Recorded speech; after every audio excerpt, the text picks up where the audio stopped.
Didn't see a thing. Not a thing. Not even a squirrel. So, didn't turn out to be what I thought it was going to be, that spot.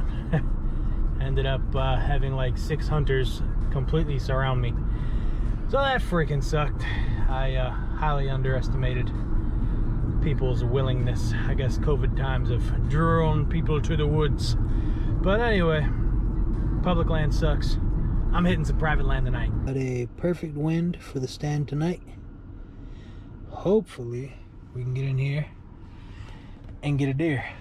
Okay guys, I'm trying to get into my stand and there's a deer already on my corn pile. I think I can get a clear shot. I'm gonna try to take it.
Jumped 4 fawns and 2 medium-sized does.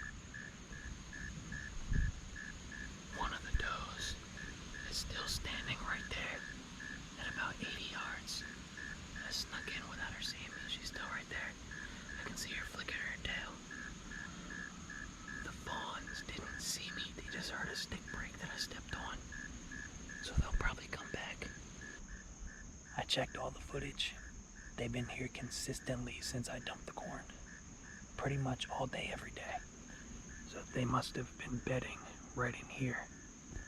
Like I said, the fawns went off that way. And the 2 bigger does went that way. None of them were scared. They were only slightly alerted. So it looks like they've been hanging right here in this general area ever since I put the corn in. So hopefully they'll come back. The wind is consistent. It's perfect. I just don't want to talk too much or move too much because they could be right on the outside of where I can see right now, and I don't want to spook them. According to the camera, they were in here feeding heavy at 6 p.m. last night. So we're gonna give it a good little sit and wait and see what we can see. Until then, enjoy this trail camera footage.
Well, guys, there you go.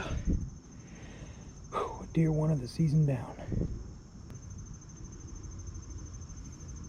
Still got a couple spots right there on the back. I don't generally like shooting them with the spots, but meat is meat. I'm not out here for trophies early season. I'm out here to fill the freezer, so didn't even go 25 yards.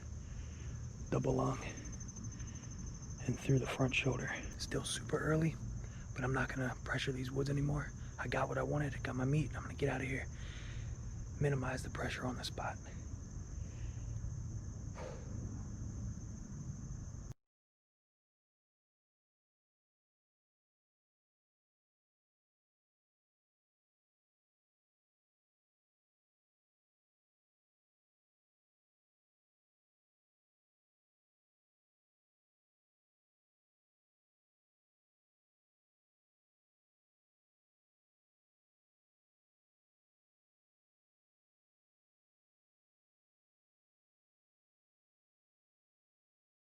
I don't know what's going on with me, but it's very weird. Like the last 20 minutes I've been just like picturing that kill shot over and over and over.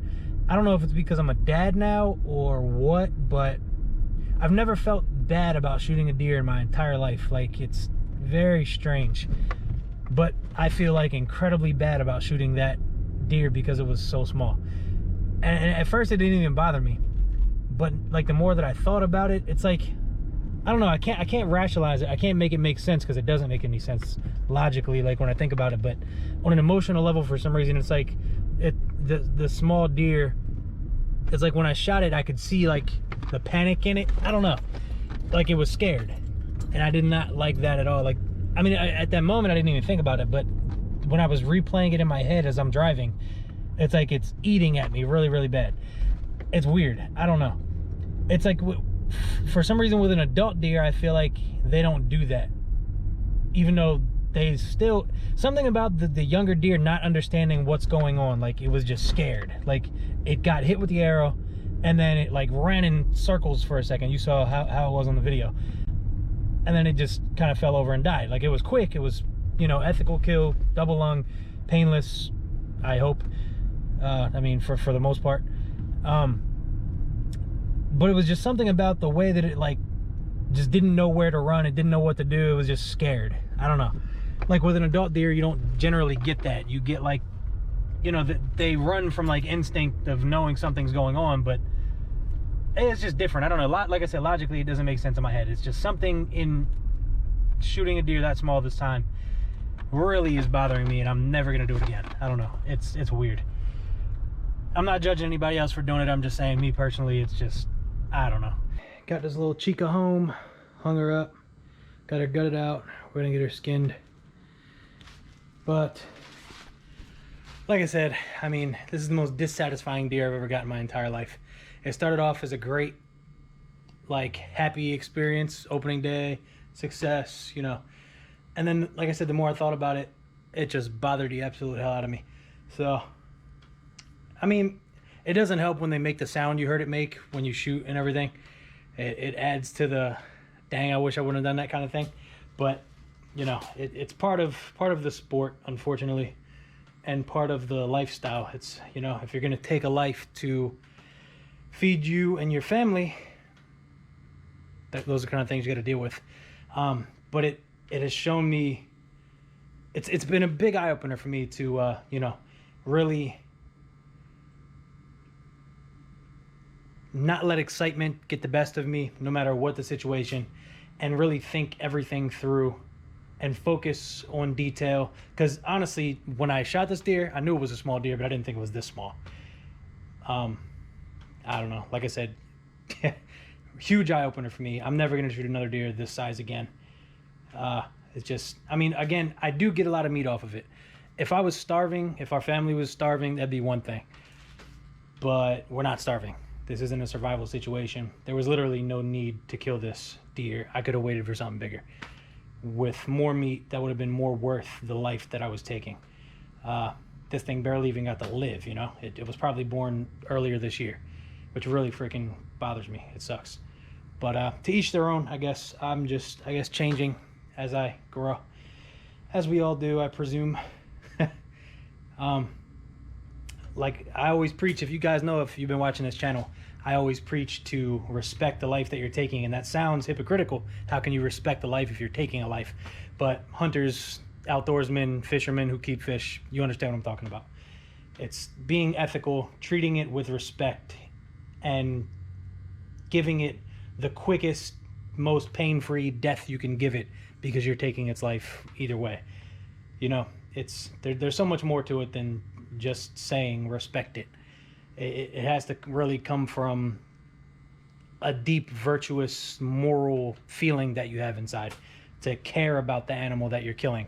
Again, it sounds really weird and backwards, but it's hard to explain. It's really hard to put into words. Again, hunters, outdoorsmen who take game of any kind, I'm sure you hopefully understand what I'm talking about. We got this thing all processed. Moral of the story, if your deer fits in a cooler this small, you done goofed. Until next time, get out there and enjoy the outdoors. Peace.